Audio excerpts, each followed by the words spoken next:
Okay, I'm back. Got a video for you guys. Yeah, man. Get right to it, man. I'm in a safe control environment. Firearms unloaded. No women and children around. But man, let's get into the Glock 23, man. I've been noticing a lot of people buying the Glock 23. You know, shout out to Dress to Kill K. He picked him up one. Uh, I noticed that everybody, Glock is discontinuing their long gun. Uh, their 40 cal, line, whatever, stuff like that. So I thought, like, man, let me talk about this Glock 23, man. So basically, the Glock 23, uh, man, it's an awesome firearm. Let me just cut through the chase. It's an awesome firearm, 40 cal.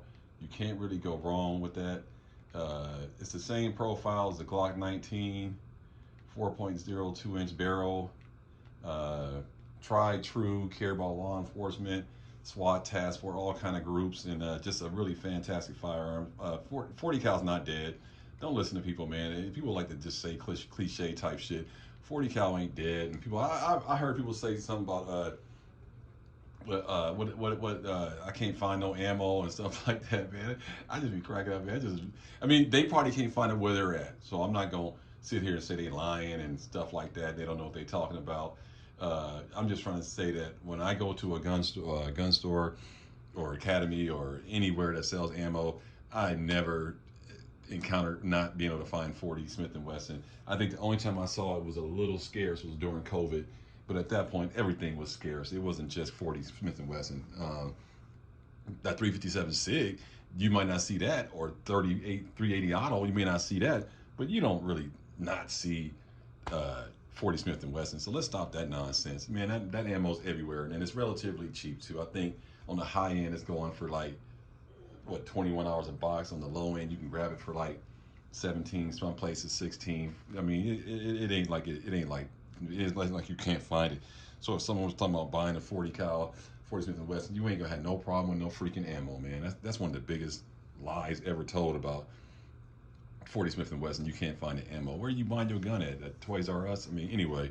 But yeah, man, 40 Glock 23, man, fantastic pistol. I had it for quite a while. I carry this pistol right here. I carry it just the way you see it. Nothing, no bells and whistles. I mean, when I do carry, I do have a light on it because my holsters are all light bearing. But I have no desire to get a red dot, none of that kind of junk. Mag well, don't need none of that crap. That's just basically put somebody down that's trying to take my life. That's what that's for. And the reason why I like it is because, again, it's the same profile as the Glock 19, so it gives me muscle memory on basically grabbing the gun, handling the gun, and firing the gun. The only thing that's going to be different is going to be the recoil. It's going to be a little more than a Glock 19. So they're basically the same dimensions in every way. The Glock 19 and the Glock 23 in every way. It's the same dimensions. So same grip, everything. It's basically the same gun. Just one's chambered in 40 cal. And this gun also, what makes it great is you can buy conversion barrels, and you can get you can get three calibers out of that one pistol. You can get 9mm. You can get 40 Smith & Wesson and 357 SIG conversion barrels for that one pistol. So it's kind of a nice little shit the fan gun. But fantastic pistol, and it's not really snappy. It's not really hard to shoot, in my opinion. You just got to make sure you work. A lot of times people say snappy. A lot of times it's just the gun. They can't handle it a little bit, and they don't probably have a really good grip. But for the most part, this gun is not snappy, and it does give you good accuracy down range. There's stories of people really hitting far targets with this thing right here. For me, it's just self-defense, so I just need 10 it in, and I'll win. So yeah, so it's not like that at all. This firearm pretty much is all Glock stock except for the tungsten guide rod and the night sights and that back plate I put back there. Shout out to the USA. God bless America. God bless our troops. But yeah, very nice firearm.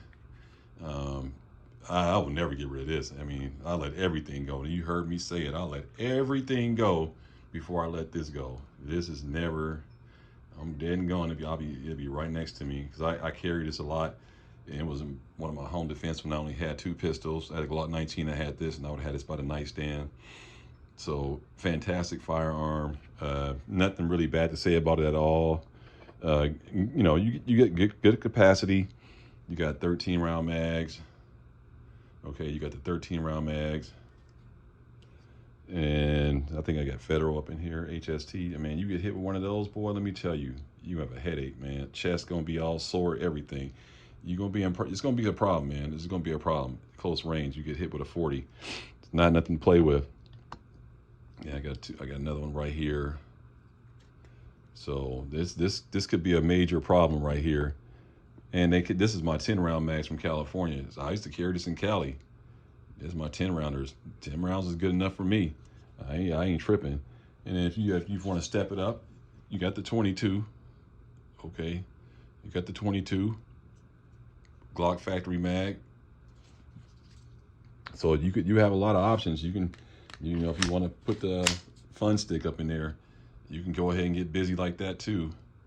So don't think that you can't carry more than 13 rounds or 10 rounds. But you got to carry whatever your state allows you to carry. But if you're in a free state, you can go ahead and slap that 40, that 22 up in there, and you good to go. So I'm not really quite sure why people don't really give it to the Glock 23 more props. I'm just guessing because 9mm just pretty much took over the whole pistol community, and people just swear by 9mm to 9mm. Like they're afraid to, you know, venture out with other carry options. Like, you know, I got that Bodyguard 2.0. I did throw a pair of Talon grips on there. So this is the Talon Grip Pros, and man, that little $25 upgrade made a world of difference. I mean, the grip is just much more texture now. It's like, you know, really get a nice purchase on there now. But you know, let's get a little backup, because if you're going to carry 2 guns, this should be the second gun, and you wouldn't even you wouldn't even trip off having this gun if you had 2 on you. Whereas if it was a little bigger, you would feel it. You wouldn't even feel you had this gun on you if you was going to carry 2. Like if you're going to carry Glock 23 and then you're going to carry this, you wouldn't even recognize this. So, and I got this little holster right here. Little holster, Kydex holster. Yeah. Only thing I don't understand what they did on this, I'm not flagging myself, by the way, is why did they leave all that space right here between the gun and it? They should have just trimmed that all the way across and moved the screws down so this could have been flush fitting. I don't understand why they did that, because it's not like somebody's gonna put a comp on here. I don't get that. You know, the gun is not even, I mean, come on now. Why'd you leave all that space right there? Just chop all that off and just had it flush fitting. I mean, I just thought that'd been a better holster. But you know, for the price point, it was pretty cheap by some company called Rounded or something like Rounded. Yeah. So, but anyway, they got many options to carry. I got several holsters now for this already. But back to the 23, man, it's a fantastic firearm. I mean, if you're thinking about the stopping power behind 40 cal, first of all, and then you talk about the compact size of this, the compact size of this being in this 4.02 inch configuration. Man, it's a lot. It's a thumper right here. This is a thumper. This is a thumper. I mean, I suggest anybody who's interested in testing the waters with a 40 cal, 27 is awesome, no doubt about it. But man, this is the one right here. This is the one right here. Which brings me to what 40 cal would I like to buy next? Because you know, Glock discontinued it, so it kind of sped the process up for me. I thought about the 27, you know, thinking about 27, but I don't know if I really would carry the 27 or the 26, because I just got rid of my 29 because I just don't need it, and I got a conversion barrel for the Glock 21, so I still got 10 mil. But for me, I think the next 40 cal I'm gonna get from Glock, and it's gonna be from Glock, because they about to discontinue all of it, and I've been wanting to get it for a while, but I just kept pushing it off. But now they just sped it up for me, so I'm gonna go ahead and grab that Glock 35, go ahead and get it, match it up with my Glock 34. That's what I'm gonna get, and then we'll move on from there. But I just want to bring that up, man. Glock 23, fantastic pistol, man. Great pistol, and not snappy at all. You got the good capacity, plenty of mag support. You can do whatever you want, optics, all that kind of stuff. They got the Glock 23C. They got all kind of models of this. but it's just a very underrated pistol. I mean, it's as popular as the Glock 19 is. I would think that the Glock 23 would be just as popular in its caliber, you know.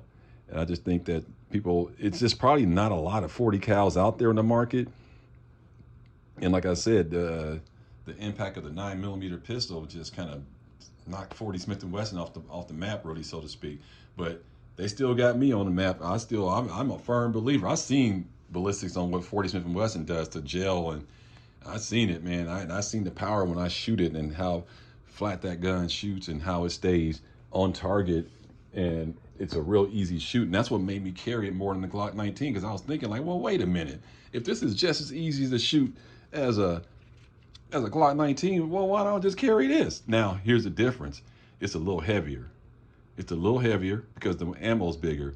So, and you give up 2 less rounds, 13 rounds versus 15 or 17 or 19 now. But you can always equalize it out with the 22. Have it as a backup in your car or your back pocket, or have it in your sidecar or whatever. But yeah, so you got 22. So it's not like it's bad, but I tell you what, I used to carry 10 rounds of 40 Smith & Wesson when I was in California, and I ain't had no problem. I felt real confident with just 10 rounds of 40 Smith & Wesson. So when I got down here, I started carrying a 13. I didn't really feel that much of a difference in the weight. So it's only 3 more rounds, but this 22 stick gives you a little more confidence when you're riding around certain little towns, make road trips and stuff like that, or you out at night. That 22 stick could definitely make you feel a little bit more confident. But yeah, man, I just want to tap in and just give a little shout out to the Glock 23. Tried, true, great 40 cal. Glock 23, can't beat it. Awesome pistol, man. But hey, man, thanks for everybody tuning in. Hope everybody stay blessed. It's your boy Eisen here, Tactical. Like, comment, subscribe. Peace.